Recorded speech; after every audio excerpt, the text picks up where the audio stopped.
പ്രത്യേകിച്ച് അറിഞ്ഞിരിക്കേണ്ട കാര്യമില്ല. പ്രത്യേക ക്രമത്തിലാണ് അവരെ ഇരുത്തുന്നത്. അപ്പം ആൾക്കാർ റെഡിയാണ്. പിന്നെ ഓരോ ടേബിളിലും മറ്റ് മെറ്റീരിയൽസ് കാണും.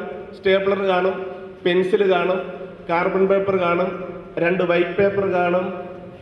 ഇങ്ങനെയുള്ള മെറ്റീരിയൽസ് ഓരോ കൗണ്ടിങ് ടേബിളിൽ, കൂടാതെ ഫോംസ് നിങ്ങളൊന്ന് അറിഞ്ഞിരിക്കണം. പ്രത്യേകിച്ച് AROയുടെ ടേബിളിൽ ജോലി ചെയ്യുന്നവർ അവിടെ എന്തൊക്കെ ഫോം ഉണ്ട് എന്നുള്ള കാര്യം നമ്മൾ അറിഞ്ഞിരിക്കണം.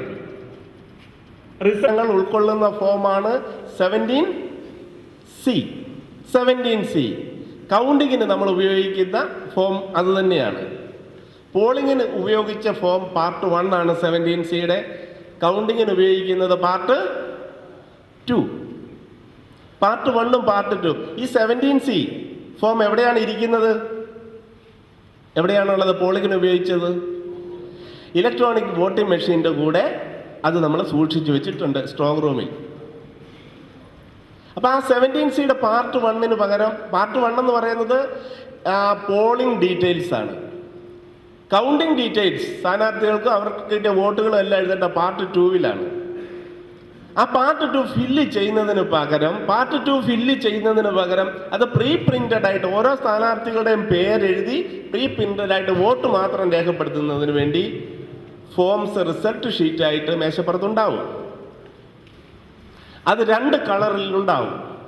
ഒന്നൊരു പിങ്ക് ഷീറ്റ്, മറ്റൊന്ന് വൈറ്റ് ഷീറ്റ്. രണ്ടും ഒരേ ഇൻഫർമേഷനാണ്, റിസൾട്ട് തന്നെയാണ്. സ്ഥാനാർത്ഥികളുടെ പേരെഴുതി. എന്തുകൊണ്ടാണ് പിങ്ക് ഷീറ്റും വൈറ്റ് ഷീറ്റും അവിടെ വെച്ചിരിക്കുന്നത്? പിങ്ക് ഷീറ്റ് എന്ന് പറയുന്നത് ട്രെൻഡ് ഡാറ്റ എൻട്രിക്കുള്ള ഷീറ്റാണ്. എന്താണ് ട്രെൻഡ്?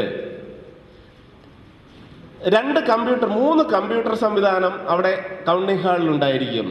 ഒന്ന് ട്രെൻഡ് എന്ന് പറയുന്നത് chief election officer Trivandrum state election കമ്മീഷന്റെ ഡാറ്റ എൻട്രി സോഫ്റ്റ്വെയർ ആണ് ട്രെൻഡ്.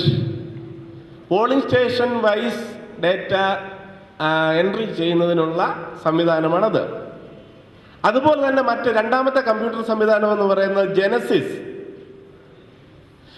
എന്ന് പറയുന്നത് സെൻട്രൽ ഇലക്ഷൻ കമ്മീഷന്റെ സോഫ്റ്റ്വെയർ ആണ്. അവിടെ നമ്മൾ റൗണ്ട് വൈസ് ഇൻഫർമേഷൻ കൊടുക്കും. മൂന്നാമത്തെ കമ്പ്യൂട്ടർ സംവിധാനം എന്ന് പറയുന്നത് റിട്ടേണിംഗ് ഓഫീസറുടെ ടേബിളിൽ മാനുവലായിട്ട് റിസൾട്ടിന്റെ ടാബുലേഷൻ നടക്കുന്നുണ്ട്. Round wise, polling station wise tabulation നടക്കുന്നുണ്ട് മാനുവലായിട്ട് ടാബുലേഷൻ നടക്കുന്നതിനൊപ്പം തന്നെ പാരലായിട്ട്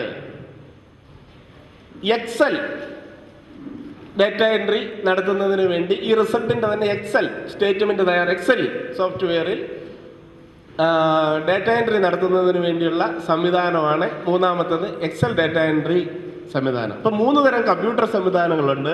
ഒന്ന് ട്രെൻഡ്, ഒന്ന് ജെനസിസ്, ഒന്ന് എക്സൽ. അതിൽ ട്രെൻഡ് ഡാറ്റ എൻട്രിക്ക് അതുകൊണ്ടാണ് പറഞ്ഞത് ഈ പിങ്ക് ഫോം നിങ്ങൾ ശ്രദ്ധിക്കേണ്ട ഒരു കാര്യം, ഒരിക്കലും റിട്ടേണിംഗ് ARO കാണുന്നില്ല. AROയുടെ വൈറ്റ് ഷീറ്റ് റിസൾട്ട് 17Cയുടെ പാർട്ട് 2 ആണ്. 17Cയുടെ പാർട്ട് 2 ആണ്. അത് AROയുടെ ടേബിളിലേക്ക് പോകാനുള്ളതാണ്. ഞാൻ പിന്നീട് പറഞ്ഞു. അപ്പൊ നിങ്ങൾ എന്ത്